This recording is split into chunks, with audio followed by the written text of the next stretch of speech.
Apakah boleh zakat fitrah disalurkan ke yayasan anak yatim? Kemudian begitu banyaknya ayat-ayat Al-Quran yang melarang untuk memakan harta anak yatim. Lalu jika kita bekerja di yayasan anak yatim, kemudian kita memperoleh imbalan sebagai jasa karena kita bekerja, apa yang demikian itu juga termasuk memakan harta anak yatim, Ustaz?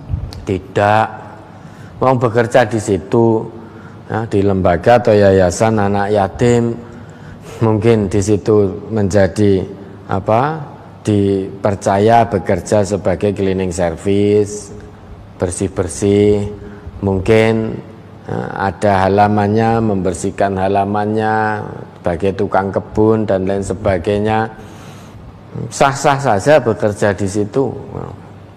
Kenapa? Yang dilarang itu harta yang dimiliki anak yatim, harta yang dimiliki secara pribadi oleh anak yatim.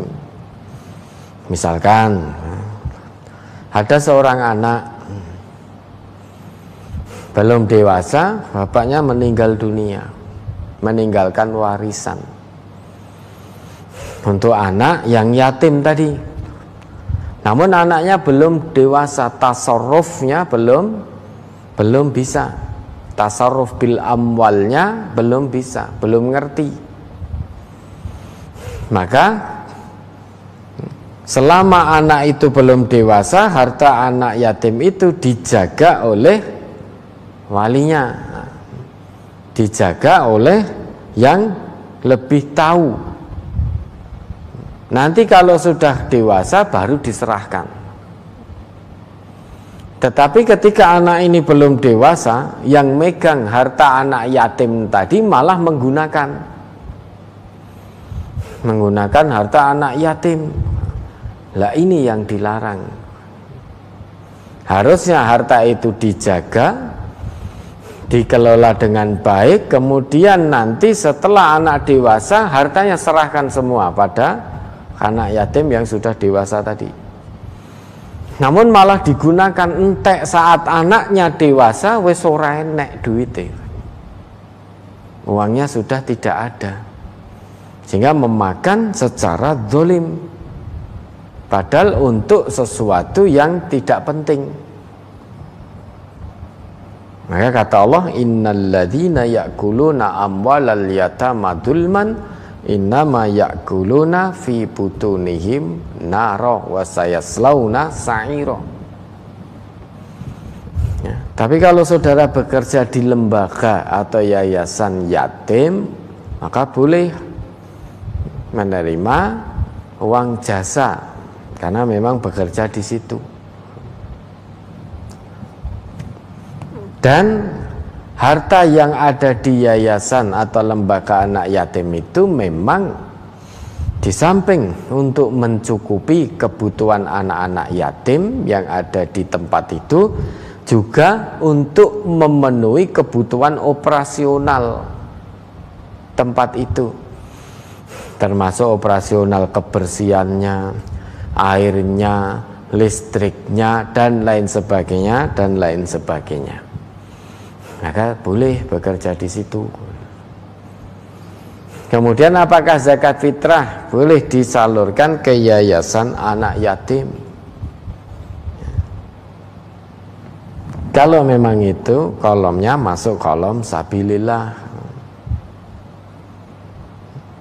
Menurut At-Taubah ayat 60 itu salah satunya kolom sabilillah untuk kebutuhan anak-anak yatim dalam arti sabilillah.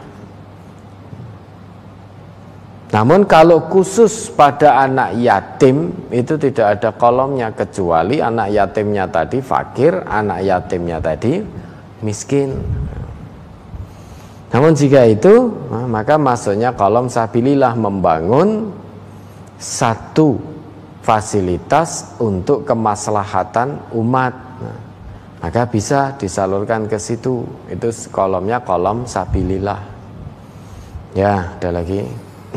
Ini saya bacakan ayatnya terkait dengan memakan harta anak yatim. Ya, maka. Surat An-Nisa ayat 6. Wabtalul yatama hatta idza balagun nikaha fa in anastum minhum rusdan fadfa'u ilaihim amwalahum wala ta'kuluha israfan wa bidaran ay yakbaru wa man kana ghaniyan falyasta'fif wa man kana faqiran falyakul bil ma'ruf fa idza dafa'tum ilaihim amwalahum fa ashhidu alaihim wa kafa billahi hasiba. Dan ujilah anak yatim itu sampai mereka cukup umur untuk kawin.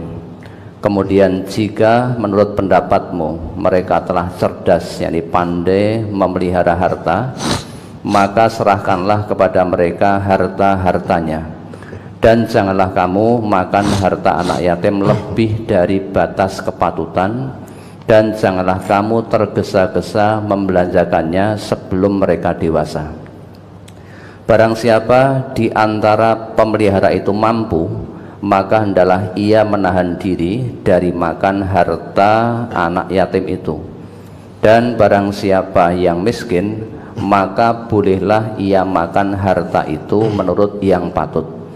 Kemudian apabila kamu menyerahkan harta kepada mereka, maka hendaklah kamu adakan saksi-saksi tentang penyerahan itu bagi mereka, dan cukuplah Allah sebagai pengawas atas persaksian itu. Ya dah. Jangan kamu makan harta anak yatim lebih dari kepatutan, dan jangan tergesa-gesa membelanjakan harta anak itu sebelum mereka dewasa. Wa man kana ghaniyan falyasta'fif. Barang siapa yang mampu, maka hendaknya dia menahan diri untuk tidak menggunakan atau untuk tidak memakan harta anak yatim yang dia awasi. Dan barang siapa yang fakir, yang miskin, maka hendaknya falyakul bil ma'ruf. Boleh memakan harta anak yatim yang ada dalam pengawasannya, namun dengan cara ma'ruf, dengan sikap yang baik. Sikap yang baik tentu tidak berlebihan. Jadi memakan hanya untuk memenuhi kebutuhan pokok dalam hidup. Kalau memang tidak mampu, kebetulan yang membawa harta dari anak yatim tadi orang yang tidak mampu, yang fakir, dan anak yatim dalam perawatannya, anak yatim dalam pemeliharaannya. Sedangkan anak yatim ini tadi punya harta warisan misalkan, namun karena belum dewasa, lah anak yatim ini tadi dalam pemeliharaan seseorang, dan hartanya juga berada dalam pengawasan orang yang memelihara anak yatim tadi setelah bapaknya meninggal. Maka boleh orang tadi yang memelihara anak yatim tadi boleh menggunakan harta anak yatim memenuhi kebutuhan pokok dirinya dan keluarga serta anak yatim itu sendiri tentunya, namun dengan sikap yang ma'ruf, sesuai dengan kebutuhan, bukan untuk memenuhi gaya hidup, namun untuk kebutuhan hidup. Maka itu boleh. Dan yang memelihara tadi apabila mampu, maka falyasta'fif, hendaklah menahan, jangan kepingin menggunakan harta anak yatim. Dan alhamdulillah kita diberi kemudahan, pertolongan, rahmat dan ridha dari Allah. Di majelis kita ini ada program santunan bagi anak yatim yang miskin. Ini anak yatim tetapi miskin. Kan ada anak yatim yang tidak miskin kan banyak. Nah, santunan ini dikhususkan pada anak yatim yang miskin.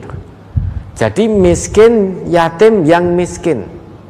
Ada dua kondisi. Pertama yatim dan yatimnya juga miskin. Ada yang yatim tetapi tidak miskin, ada banyak, dan itu tidak termasuk dalam kolom santunan. Nah, ini program dari majelis yatim yang miskin, dan alhamdulillah kemarin sudah tersosialisasikan, sudah tersalurkan secara simbolis. Tentunya insya Allah akan semuanya segera tersalurkan. Dan ini ya, yang memegang amanah ini untuk penyaluran nanti, jangan kepingin apa nih arep bakdo iki. Apalagi mau hari raya, jangan kepingin untuk menggunakan uang itu, tak silie sik, jangan. Dosa itu. Amanahnya bukan untuk dipinjam, amanahnya untuk disalurkan. Maka jangan mengkhianati amanah. La takhunullah wa takhunu wa rasula wa takhunu amanatikum wa antum ta'lamun. Dan jangan sekali-kali mengkhianati amanah yang datang kepadamu padahal kamu mengetahui. Nah, ini para pengemban amanah ini perso amanahnya untuk disalurkan, bukan untuk dipinjam dulu, bukan untuk dipakai dulu, tetapi disalurkan. Jangan dikhianati amanah ini. Hati-hati. Itu hartanya anak yatim yang diamanahkan kepada panjenengan untuk disalurkan. Jangan sekali-kali menentang api neraka. Wis toh, kalah. Jangan coba-coba melawan api neraka. Nah, itu amanahnya untuk disalurkan, bukan untuk dipakai dulu, bukan untuk dipinjam dulu. Apapun kondisi kita, kalau itu amanahnya untuk disalurkan ke anak-anak yatim yang sudah ditentukan, maka salurkan, jangan ditahan, salurkan.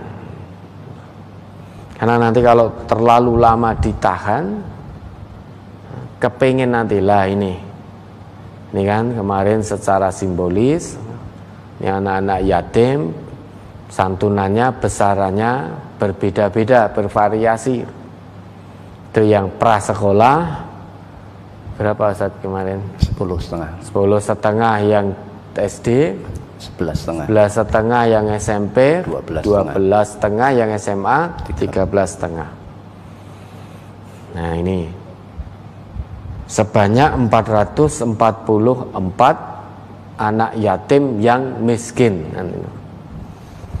Karena pandemi kemarin, qadarullah Allah sadarkan kita, Allah titipkan kita sekian banyak anak yatim yang miskin.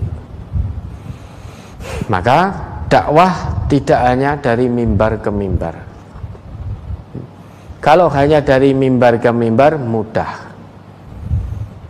Kita bisa dengan mudah menyampaikan larangan memakan harta anak yatim. Kita bisa menyampaikan dari mimbar ke mimbar bahwa orang yang memakan harta anak yatim hakikatnya memakan bara api neraka ke dalam perutnya. Itu mudah disampaikan dari mimbar ke mimbar. Namun yang namanya Islam tidak cukup kita dakwah teori dari mimbar ke mimbar, tidak cukup. Teori saja tidak cukup. Harus diikuti dengan amal, diikuti dengan praktek, sehingga menjadi lengkap. Praktek kita sebagai bukti keimanan kita. Teori tak tidak manfaat. Al-ilmu bila amalin kasyajari bila samarin. Ilmu, paham teori, tapi tanpa praktek, tanpa amal, itu hanya laksana pohon tanpa buah. Ya, maka dalam rangka mewujudkan ketaatan kita kepada Allah bukan hanya sebatas pemahaman di teori, namun betul-betul mempraktekkan hasil ngaji apa yang sudah kita pahami dari teori kebenaran Quran, kebenaran sunnah, maka dipraktekkan salah satunya ya, terhadap 444 anak yatim yang miskin. Majelis Tafsir Al-Quran mengambil langkah hanya mengharap ridho dan rahmat Allah sebagai wujud ketundukan kita kepada Allah, maka kita adakan program santunan secara berkesinambungan. Ya, maka yang mendapat amanah untuk menyalurkan, sekali lagi kami pesankan, amanah itu bukan untuk dipakai dulu, bukan untuk dipinjam dulu, apapun kondisi dan kebutuhan kita. Namun amanah itu untuk disalurkan. Ya, mudah-mudahan bisa dipahami. Ada lagi?